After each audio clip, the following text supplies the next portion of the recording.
Chinese officials have arrested several people for spreading fake news online about the viral spread of pneumonia in the city of Wuhan. And it led to rumors spreading on social media about an outbreak of SARS. That's a highly contagious respiratory disease. Authorities say it is untrue and no person-to-person transmission has been found so far. The police have warned that fabricating rumors and spreading them are against the law and will not be tolerated. We know what China did. We know that Chinese authorities covered up the initial outbreak. They punished those who tried to sound the alarm and save lives, like the courageous Dr. Li Wenliang of Wuhan. Dr. Li Wenliang outside the hospital where he died, a martyr to telling the truth. He was one of 8 medical officials who reported the outbreak at the start and was reprimanded by the Wuhan police. So basically, I work with a bunch of the top coronavirus and also emerging disease experts in the world.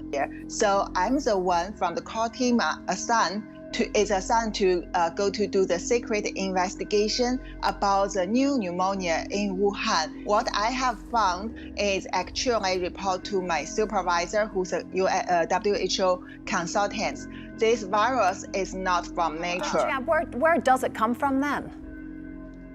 It comes from the lab in Wuhan. Keep silence, if not I will get disappeared. The WHO and its chief Tedros repeatedly lavished praise on Chinese President Xi Jinping and his regime for their, quote, seriousness, transparency, and leadership in handling the pandemic. During my visit to Beijing last week, I was so impressed in my meeting with President Xi at his detailed knowledge of the outbreak and for his personal leadership,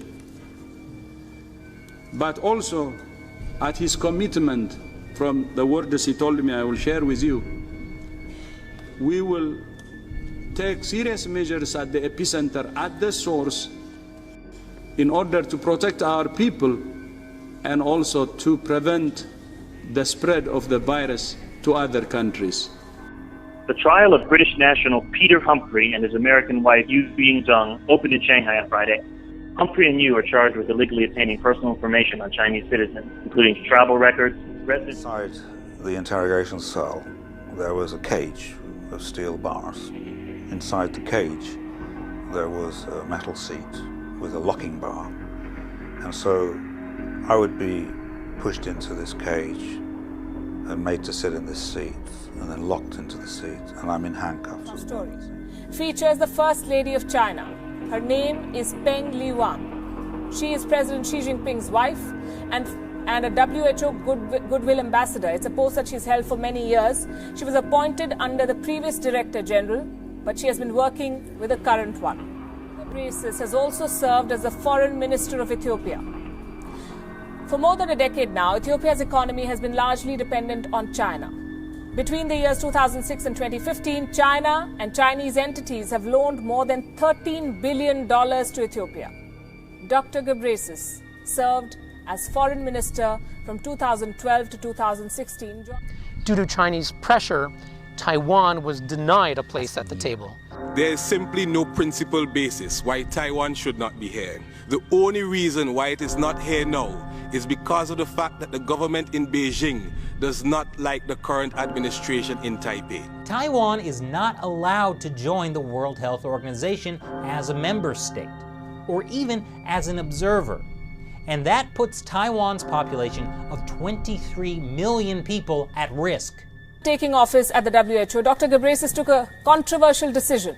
He proposed the name of Zimbabwe's dictator Robert Mugabe to become a WHO Goodwill Ambassador, because Robert Mugabe was China's man, financed and armed by the Chinese in the 1970s and supported for decades.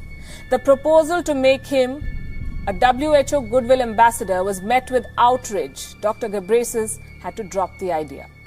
Can you assure us and the other journalists that they will be released? First of all, what I would like to say is we haven't jailed any journalist because he or she is a journalist. We follow our rules, the rule of law. Most of the journalists in jail are critical. They write stories about what is going on in the country, and most of them are claiming for rule of law, transparency, accountability. I'm not a terrorist. Dr. Tedros' tenure as foreign minister from 2012 to 2016. In that period, protesters were allegedly jailed or killed in Ethiopia. The accusations gave birth to the hashtag #NoTedros for WHO. Dr. Tedros is a Tigrayan. In fact, he is the world's most high-profile Tigrayan. He was the health minister in the previous Ethiopian government that was led by the Tigray People's Liberation Front.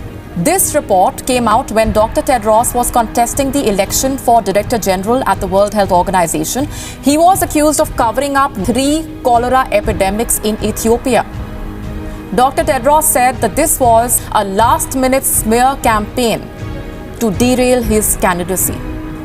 The World Health Organization has been accused of supporting the Tigray state-dominant political party, that is the TPLF. Ethiopia's military has alleged that Dr. Tedros Adhanom Ghebreyesus has been trying to procure arms for the Tigray People's Liberation Front.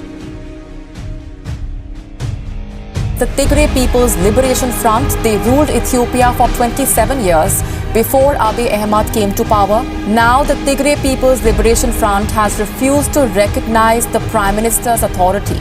And this has triggered a civil war.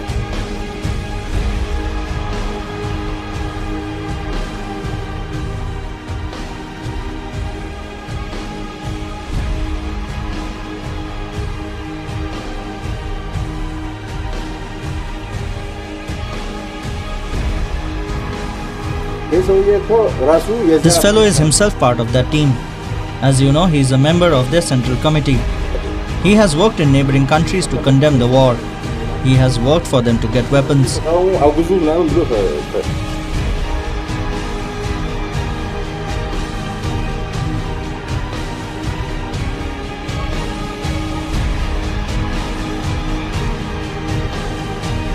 In my view, you have seen to have espoused an agenda that is very much aligned with priorities of the North, such as approaching global health through a security lens. The world remains dangerously unprepared for the next global pandemic.